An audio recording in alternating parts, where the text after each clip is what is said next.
masih diberikan kekuatan, kesehatan, dan kemampuan serta kesempatan untuk melaksanakan sebagian dari tugas hidup kita dan menjadi kewajiban itu sholat maghrib berjamaah, dan akan kita lanjutkan dengan kajian fikih. Salawat dan salam mudah-mudahan senantiasa tercurah limpahkan pada baginda alam Nabi Muhammad SAW, pada sahabatnya, pada keluarganya, dan pada seluruh pengikutnya, dan mudah-mudahan melimpah pada kita semua. Hadirin rahimakumullah, kita ingin beranjak kajian kita yang lalu. Kita sudah banyak membicarakan terkait dengan fikih ibadah, khususnya sholat. Dan sebetulnya kalau disebut tuntas atau belum tuntas, sesungguhnya tidak ada tuntasnya kajian berkenaan dengan sholat. Tetapi karena memang kita sudah banyak membahas itu, dan karena sudah banyak dan sering membahas tentang itu, bisa jadi muncul perasaan bosan bahwa persoalan yang terlepas dari apakah yang kita kaji itu memang menjadi ilmu bagi kita dan kemudian memberikan manfaat untuk adanya perubahan, perbaikan dalam ibadah kita. Mudah-mudahan dan itu terpulang pada kita masing-masing. Jadi kita anggap bahwa kajian tentang sholat itu dianggap final. Finalnya bisa jadi memang selesai, tapi bisa jadi juga finalnya adalah final dalam makna bahwa selama ini bahwa ibadah sholat kita sudah terbentuk. Karena sudah terbentuk, maka susah untuk bisa melakukan perubahan.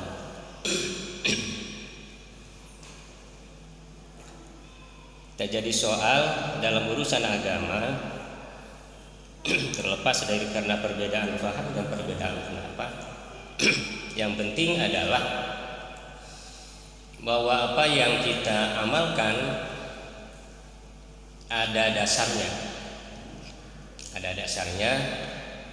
Tentu saja dasar yang pokok adalah berdasarkan pada sumber yang utama, yaitu Al-Quran. Dan bila tidak ada keterangan dan penjelasan secara rinci dan jelas dari Al-Quran, lalu mencari penjelasan dan rinciannya dari As-Sunnah yang kedua.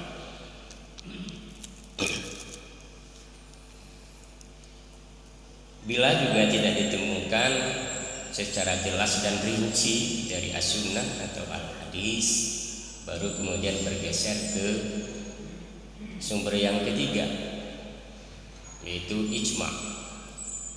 Ijma itu adalah kesepakatan para sahabat yang pertama, atau yang kedua adalah ijma juga adalah kesepakatan para ulama.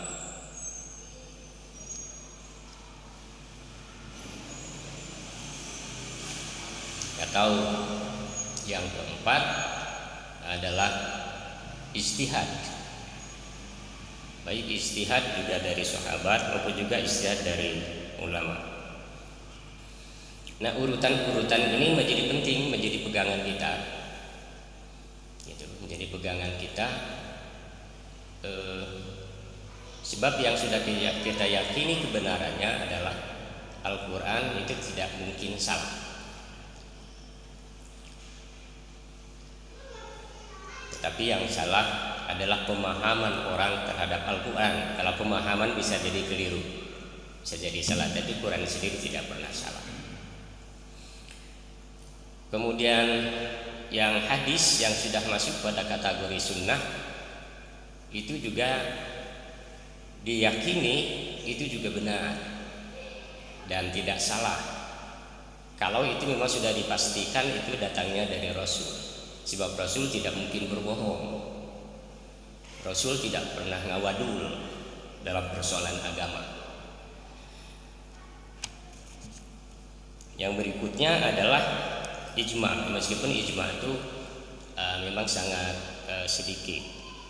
Nah, yang banyak itu adalah ijtihad dari ulama yang kemudian juga mengkristal kesininya menjadi mazhab-mazhab. Bolehkah kita mengikuti mazhab? Boleh. Boleh, bahkan pada hal-hal tertentu wajib. Pada hal tertentu wajib dalam mana ketika orang tidak memiliki kemampuan untuk beristihad, maka bagi dia, kata Ibrahim Hussein, itu menjadi wajib untuk mengikuti. Hanya yang harus jadi dasar itu adalah bukan mengikuti ulamanya, pendapat ulamanya, ansih, tetapi mengikuti pendapat ulama imam mazhab yang sesuai dan selaras dengan kata Rasul dan Al-Quran. Ini harus jadi pegangan utama, bukan mengikuti orangnya, tetapi mengikuti bila pendapat-pendapatnya itu bersesuaian atau kemudian bersumber dari Al-Quran dan As-Sunnah Rasul dan atau ijma' para sahabat, maka itu bisa dijadikan sebagai pegangan. Saya tegaskan ini khawatir salah niat. Punten, khawatir salah niat. Niat kita bukan mengikuti mazhabnya, bukan mengikuti orangnya, bukan mengikuti organisasinya, bukan. Itu hanya sebatas media, dia hanya sebatas wadah itu untuk dijadikan sebagai rujukan awal untuk kemudian nanti dikonfirmasi dengan sumber utama yaitu Al-Quran dan As-Sunnah. Jadi paham manapun selama memang itu ada dasarnya, boleh kita ikuti, boleh kita jadikan sebagai pegangan. Yang tidak boleh adalah bila alasannya adalah ini kan sudah tradisi yang turun-temurun, yang tidak boleh diubah-ubah lagi, itu yang salah. Jadi seperti dalil atau alasan yang dulu pernah disampaikan. Jadi ada satu komunitas bahkan di pesantren yang melakukan sholat tarawih 23 rakaat dalam waktu 7 menit. Sekian tahun yang lalu itu kan di Blitar. Bahkan kalau tidak salah tahun yang lalu, kalau tidak salah dengar itu di Purwakarta. Ya, kalau tidak salah itu di Purwakarta juga mirip dengan itu. Jadi 23 rakaat dalam waktu yang singkat, 7 menit atau 10 menit. Jangankan dalam bentuk kajian tasawuf, sudut pandang tasawuf yang lebih melihat pada aspek substansi dan esensi dari ibadah, dari perspektif fikih saja itu sudah dipertanyakan keabsahannya.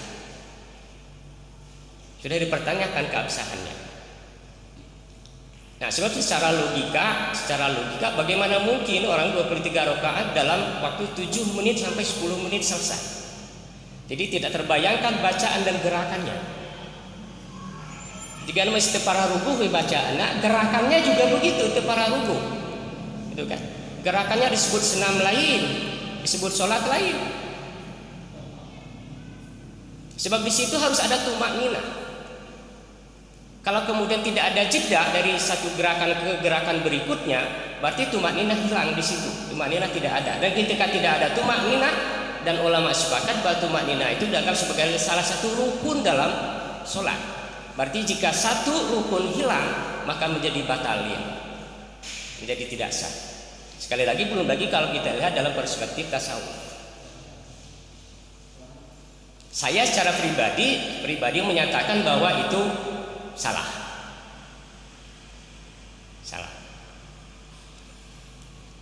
Dan itu diperkuat oleh ketika itu dikonfirmasi oleh awak media ketika ditanya tokohnya apa yang menjadi dasar dan alasan tradisi itu dipertahankan, apa cara sholat itu dipertahankan atau dilakukan.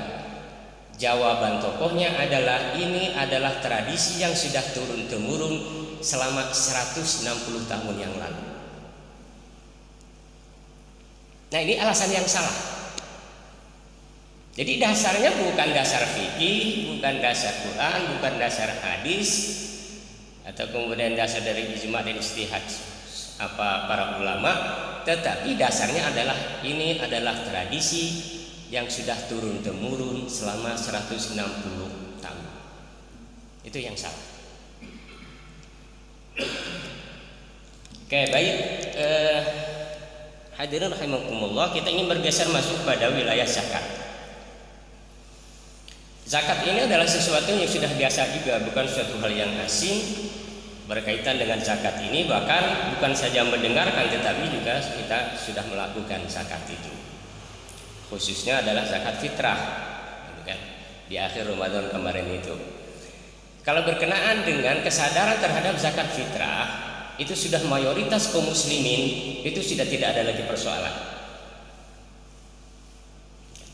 Artinya sudah terbiasa dan menganggap itu sebagai sebuah kewajiban, karena memang rutin setiap tahun, setiap akhir Ramadan, bahkan jumlahnya tidak banyak sebetulnya zakat fitrah itu. Kenapa kemudian masyarakat memiliki kesadaran yang tinggi untuk melakukan zakat fitrah? Karena itu beriringan dengan ibadah Ramadan, berharap itu kan dengan zakat itu untuk menyempurnakan kekurangan atau menambah dari pahala ibadah Ramadan. Kemudian yang kedua, karena memang jumlahnya tidak banyak. Kemarin berapa? 35 ya. Kemarin hanya 35 ribu per jiwa selama 1 tahun.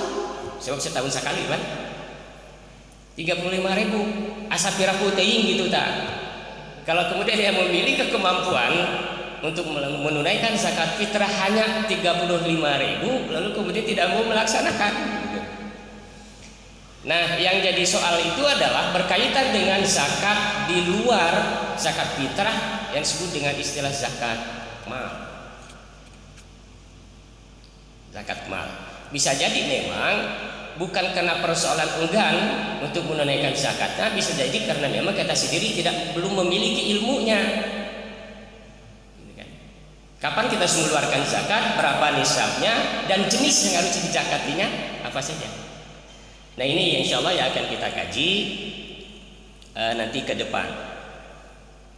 Kita ingin menyampaikan dulu berkenaan dengan zakat. Mengulas pengertian zakat. Zakat disebutkan adalah nama dari sesuatu hak Allah Ta'ala yang dikeluarkan seseorang kepada fakir miskin atau kepada yang berhak menerimanya. Itu definisi zakat. Dari segi bahasa, ulama sebagian menyebutkan bahwa zakat itu maknanya banyak. Makna yang lazim yang kita kenal zakat itu dari zakah itu bermakna suci, bermakna suci, bersih.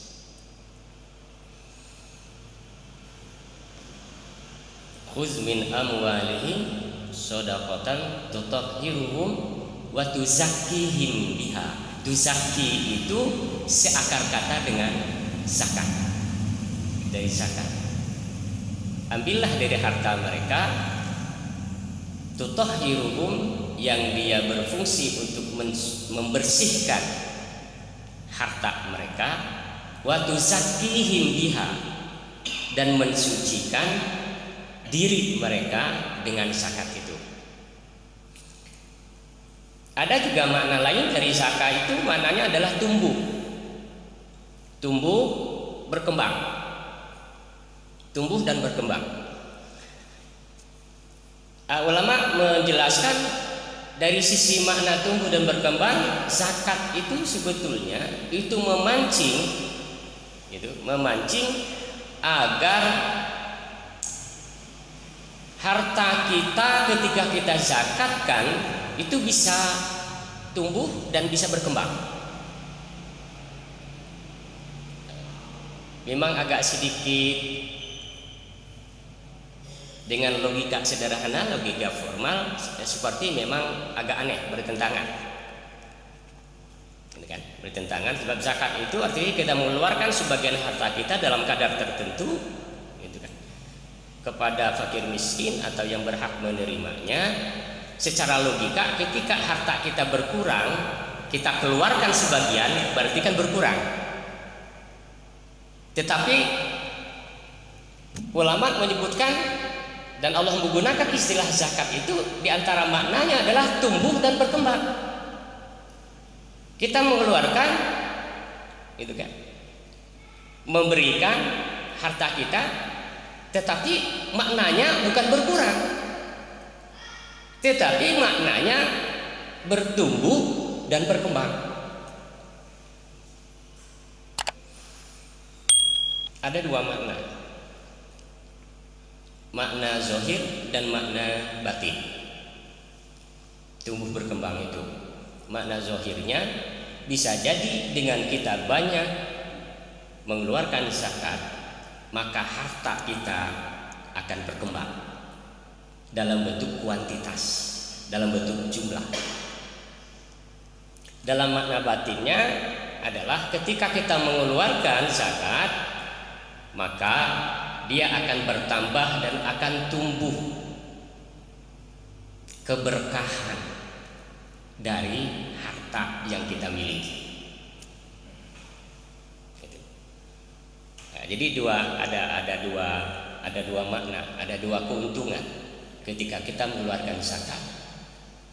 Baik tumbuh secara kuantitas dalam bentuk materinya, fisiknya, bisa juga tumbuh dalam bentuk maknawiyah, yaitu berkembang, tumbuh keberkahan dari harta yang kita miliki. Nah, ini dalilnya tadi sudah disebutkan berkenaan dengan zakat itu, yaitu surat At-Taubah ayat 103, ayat yang tadi dibacakan, khudz min amwalihim shadaqatan tutahhiruhum wa tuzakkihim biha. Pungutlah atau ambillah zakat dari harta benda mereka yang akan membersihkan dan menyucikan mereka.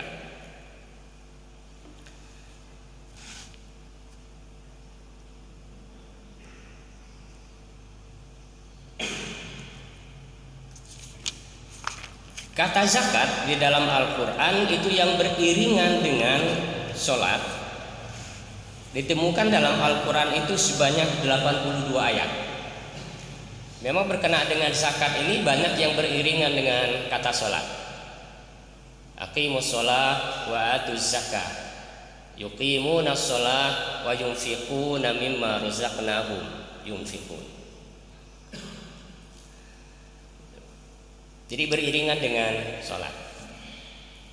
Ini memberikan makna diantaranya adalah bahwa wajibnya zakat itu sama dengan wajibnya sholat.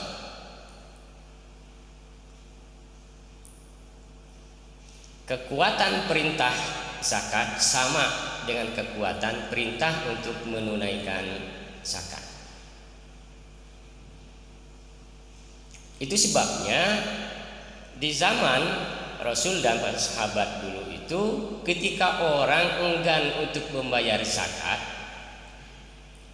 kalau sudah diingatkan, dibujuk, kemudian juga tidak mau juga, maka jalan terakhir adalah dengan cara diperangi.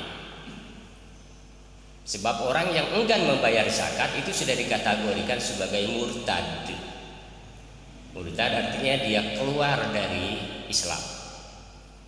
Ketika dia sudah keluar dari Islam, dia memang harus dibujuk, dia harus dirayu, dikasih penjelasan, keterangan lagi. Kalau kemudian juga masih tidak mau dan enggan untuk membayar zakat, maka perintah Rasul perangi. Sebab dia sudah dikategorikan sebagai murtad. Dasar hadisnya adalah satu hadis diriwayatkan dari Ibnu Abbas.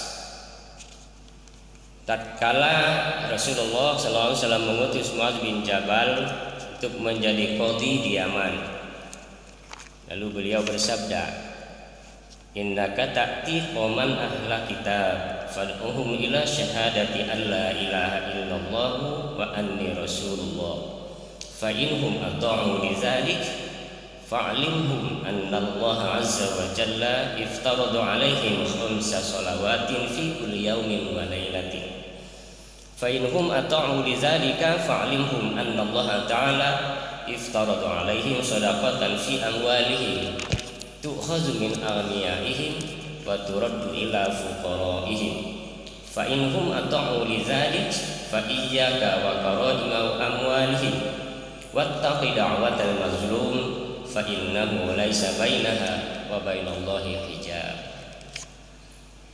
Anda akan datang kepada satu kaum dari golongan ahli kitab, maka lebih dulu serulah mereka untuk mengakui bahwa tiada Tuhan melainkan Allah dan bahwa saya adalah utusan Allah. Jika mereka menerima itu, beritahulah bahwa Allah Azza wa Jalla telah mewajibkan bagi mereka sholat 5 waktu dalam sehari semalam. Jika ini telah mereka taati, sampaikanlah bahwa Allah Ta'ala telah mewajibkan zakat pada harta benda mereka yang dipungut dari orang-orang kaya dan diberikan kepada orang-orang miskin di antara mereka. Jika hal ini mereka penuhi, hendaklah Anda hindari harta benda mereka yang berharga dan takutilah doa orang yang teraniaya, karena di antaranya dengan Allah tidak ada tabir batas.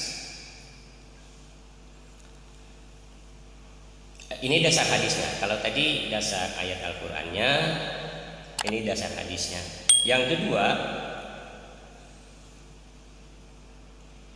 hadis yang diriwayatkan oleh Imam Tabrani dari Ali karamallahu wajhah, Nabi SAW bersabda, Innallaha farada ala aghniya'il muslimina fi amwalihim biqadri allazi yas'u fuqara'ahum wa la yajahadal fuqara' idza ja'u aw 'uru illa bima yasna'u aghniya'uhum ala wa innallaha yuhasibuhum hisaban syadida wa yu'adzibuhum 'adzaban alima. Allah Ta'ala mewajibkan zakat pada harta benda orang-orang kaya dari kaum muslimin sejumlah yang dapat melapangi orang-orang miskin di antara mereka.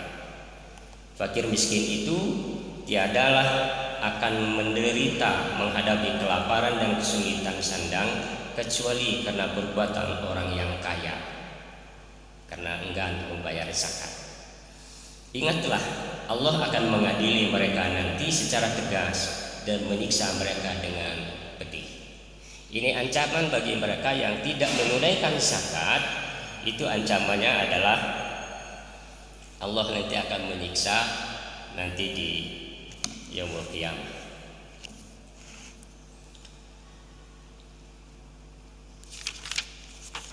Cukup ya sementara untuk pengertian dan anjuran menunaikan zakat. Intinya bahwa zakat ini juga adalah salah satu kewajiban yang kewajibannya sama dengan kewajiban sholat, sebab dia termasuk salah satu rukun dari rukun Islam. Rukun itu apa rukun? Rukun itu adalah bagian pokok dari sesuatu yang bila tidak ditunaikan atau ditinggalkan maka menjadi tidak sah sesuatu itu. Rukun sholat artinya bagian pokok dari sholat. Jika tidak ditunaikan salah satu rukun dari sholat itu maka tidak sah alias gugurlah sholat itu. Nah, rukun agama itu 5, diantaranya adalah zakat. Ketika orang tidak menunaikan zakat maka gugurlah agamanya. Gitu. Jadi keislamannya sah. Gitu.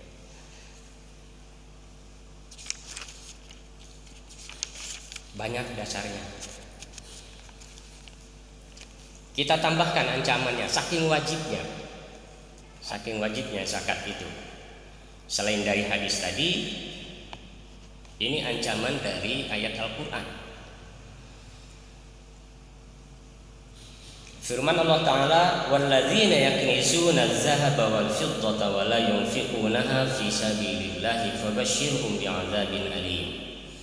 Yauma yuhma 'alaiha fi nari jahannam fatukwa biha jibahuhum wa junubuhum wa zuhuruhum hadza ma kanaztum li anfusikum fazuqu bima kuntum taknizun. Ini ancaman bagi orang yang sudah memiliki kemampuan, sudah nisab untuk mengeluarkan zakat tetapi enggan untuk mengeluarkan zakat, maka ancamannya ini. Lihat dalam surat At-Taubah ayat 34 sampai 35. Orang-orang yang menyimpan emas dan perak dan tidak menafkahkannya di jalan Allah, berilah kabar gembira akan mendapat siksa yang pedih, yakni di saat emas dan perak itu dipanaskan di neraka jahanam, kemudian disetrikakan ke kening, punggung dan pinggang dan punggung mereka, seraya mengatakan, inilah harta yang kamu simpan-simpan buat dirimu itu, rasakanlah hasil simpananmu itu.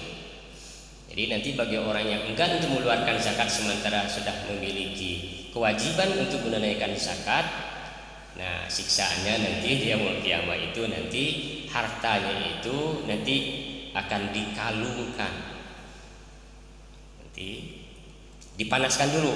Yauma yuhma 'alaihi fi nari jahannam, jadi dipanaskan dulu dalam api neraka, lalu kemudian baru kemudian dikalungkan, gitu kan, dikalungkan. Selain dikalungkan, kemudian juga disetrikakan di kening mereka, pinggang dan punggung mereka. Jadi kebayang setrika biasa aja pasti panas lah ya, apalagi ini sudah dipanaskan di api neraka gitu. Kalau kita sentuh sedikit aja dah kagetnya luar biasa panasnya. Kemudian yang kedua dalam surat Ali Imran itu bisa dibaca dua, bisa disebut Ali, bisa disebut Alu, bisa Alu Imran, bisa disebut dengan Ali Imran, tapi lazimnya biasa disebut dengan Ali Imran. Ayat 180. Wala yahsabanna alladzina yabkhuluna bima atahumullahu min fadlihi wa khairal lahum bal huwa syarrul lahum sayutawwaquna ma bakhilu bihi yaumal qiyamah. Janganlah kau kira sekali-kali bahwa orang-orang yang kikir mengeluarkan kurnia yang diberikan Allah padanya, hartanya itu akan membawa manfaat. Sebaliknya akan mencelakakan mereka. Pada hari kiamat, harta benda yang tengah panas membara dan tak hendak mereka keluarkan itu akan dikalungkan ke leher mereka. Nah ini yang saya sebut tadi, dikalungkan itu. Jadi selain disetrikakan, kemudian juga dikalungkan. Pakai kalung emas di dunia kayak ini kan bisa endah, bangga. Tapi kalau kalung dari api neraka, ini kan kalungkan langsung potong gitu kan.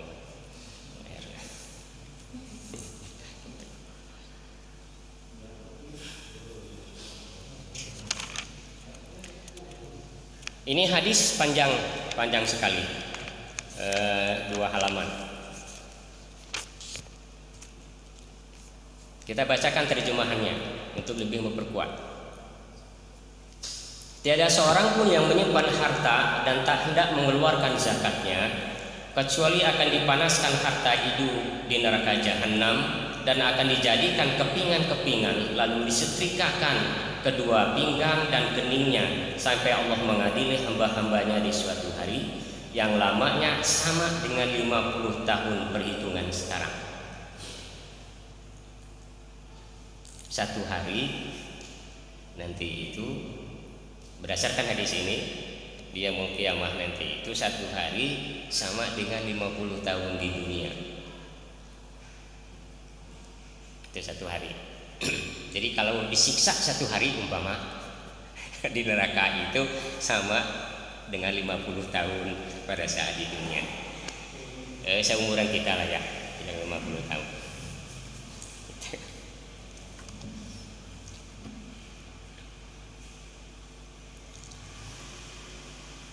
Kemudian akan dilihat nasibnya apakah akan masuk surga atau neraka. Dan tidak seorang pun pemilik unta yang tidak membayarkan zakatnya, kecuali akan ditelentangkan di sebuah lapangan yang amat luas. Lalu unta-unta itu dihalaukan menginjak-injak tubuhnya. Jadi diibaratkan kalau orang punya unta lalu pun tidak mengeluarkan zakat dari unta yang dia miliki itu, jadi diibaratkan dia terlentangkan di tengah padang pasir lalu kemudian diinjak-injak oleh unta itu. Dipijit kena, ditincak ke ontakan.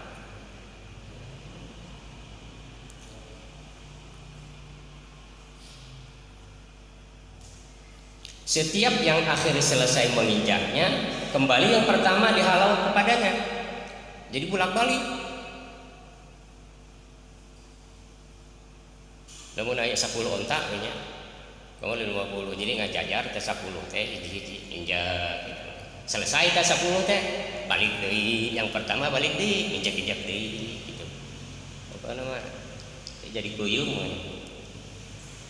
Demikianlah seterusnya sampai Allah memberi ketentuan tentang nasib hamba-hambanya, yakni pada suatu hari apakah akan masuk surga atau neraka. Dan tidak seorang pun pemilik kambing. Nah, jadi sama sebetulnya apa ancamannya baik pemilik unta maupun juga pemilik kambing. Kemudian akan dilihat nasibnya apakah akan masuk surga atau neraka. Dan tidak seorang pun pemilik kambing yang tidak membayarkan zakatnya, kecuali akan ditelentangkan di suatu lapangan yang amat luas, di mana hewan-hewan itu akan menginjak-injaknya dengan kuku-kuku kakinya dan menanduknya dengan tanduknya. Ayat tambahannya hari kambing mah sebab punya tanduk, hari onta mah bukan tanduknya. Tapi kan tidak punya tanduknya, udah gerak utama, diinjak-injak aja cukup. Nah kalau kambing itu selain diinjak-injak kemudian ditanduk. Sedang tidak seekor pun di antara kambing-kambing itu yang bertanduk melengkung atau tidak bertanduk. Jadi kalau juga di dunia kambing itu tidak punya tanduk, nah tidak hari itu akan punya tanduk. Dan kalaupun umpama di dunia yang betina itu tidak punya tanduk, nanti akhirat itu bertanduk, dan tanduknya bukan melengkung ke belakang, jocong gitu ke hareup.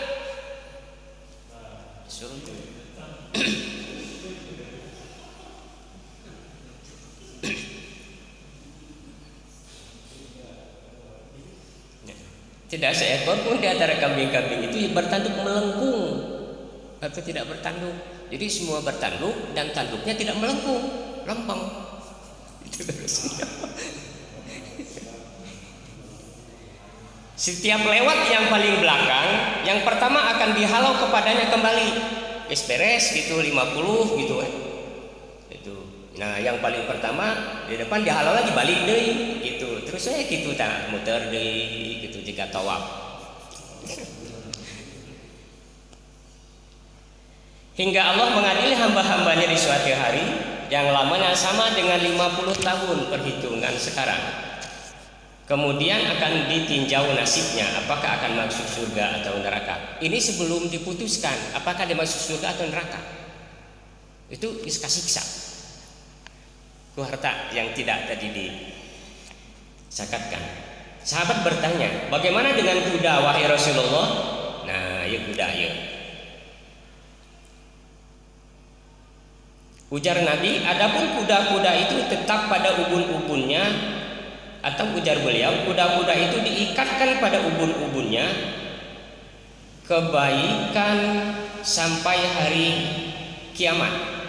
Kuda itu ada 3 macam yang akan membawa pahala bagi seseorang, yang menjadi pakaian dan yang menyebabkan dosa. Jadi ada kuda yang membawa pahala, ada kuda yang menjadi pakaian, dan ada kuda menyebabkan dosa. Adapun yang akan membawa pahala ialah seseorang yang menggunakannya untuk berperang fisabilillah. Jadi kalau kuda digunakan untuk berperang di jalan Allah, itu, maka akan memperoleh pahala. dan mempersiapkannya untuk masuk tersebut. Maka setiap apa juga yang dimasukkan hewan itu ke dalam perutnya akan dicatat oleh Allah sebagai pahala. Jadi kalau maraban gitu, kuda yang digunakan untuk berperang di jalan Allah itu, setiap makanan yang kita masukkan ke perutnya, yang kita berikan ke kuda itu menjadi pahala. Dan bila diberinya minum dari sungai, maka setiap tetes air yang masuk ke dalam perutnya akan menjadi pahala. Sampai-sampai Nabi menyebutkan pahala itu pada kencing dan tahinya. Kotorannya pun itu jadi pahala. Kalau kuda tadi yang digunakan di jalan Allah. Dan jika kuda itu menaiki 1 atau 2 tempat ketinggian, maka setiap langkah yang dilangkahkannya akan menjadi pahala. Jadi kalau kuda itu naik gunung gitu, dalam rangka tadi jihad fisabilillah tadi itu juga, jadi setiap langkah kuda itu pahala. Adapun kuda yang akan menjadi pakaian seseorang ialah dipelihara karena kemurahan dan gemar akan keindahan tanpa mengabaikan hak punggung dan perutnya, baik di waktu susah maupun lapar. Ini kayak kuda peliharaan. Kuda peliharaan tetapi dipelihara dengan baik dan dipenuhi hak-hak kuda itu. Mengenai kuda yang akan menyebabkan dosa ialah bila seorang memeliharanya demi untuk bermegah-megah, bangga dan menyombongkan diri serta ingin dipuji oleh manusia. Nah itu bergagah-gagahan gitu kan, agar dilihat orang hebat, kaya, benghar dan seterusnya. Hewan itu akan membawa dosa. Para sahabat kembali bertanya, bagaimana dengan keledai wahai Rasulullah? Ujar beliau, tiada diturunkan Allah kepada saya sesuatu mengenai hal itu kecuali ayat lengkap yang jarang bandingannya ini. Barang siapa melakukan kebajikan oleh sebesar zarrah, pasti akan diterimanya ganjaran, dan barang siapa melakukan kejahatan oleh sebesar zarrah, pasti akan diterimanya balasannya. Jadi berkenaan dengan keledai itu, kata Rasul, saya tidak menerima wahyu terima tentang itu, tetapi menggunakan dasar yang umum bahwa setiap kebaikan sekecil apapun itu akan mendapatkan ganjaran. Demikian juga bagi orang yang melakukan keburukan sekecil apapun juga akan mendapatkan balasan siksa. Hadirin rahimakumullah, masih panjang. Jadi intinya mah itulah cukup deh ya. Segitu aja untuk menjadi dasar tentang wajibnya zakat, kemudian juga ancaman bagi mereka yang tidak mengeluarkan zakat. Ya, mangga. Saya ada waktu. Oke. Ya, mangga.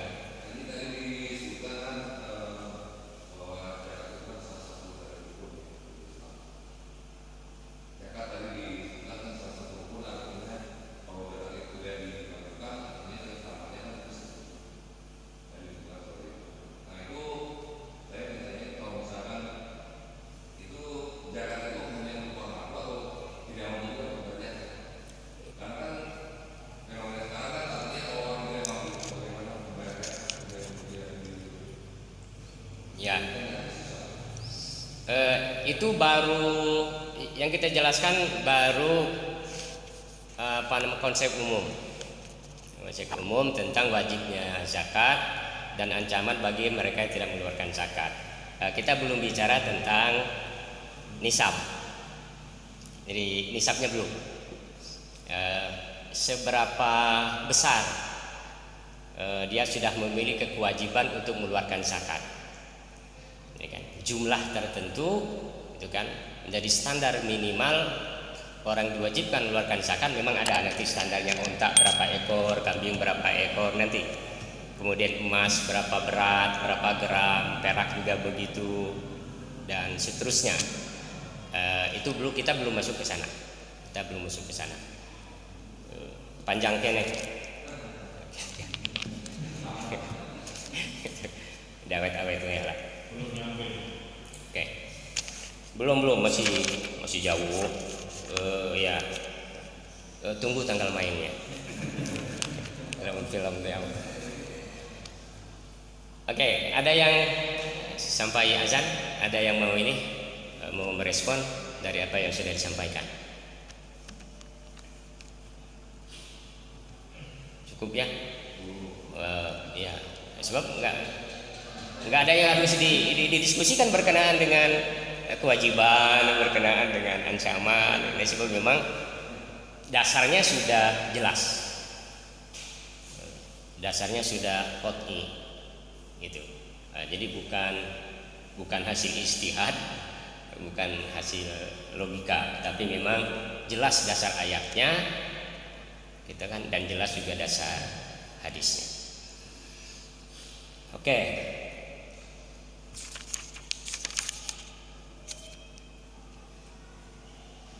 Nah, ini ada nanti kajian berikutnya, atas siapa diwajibkan.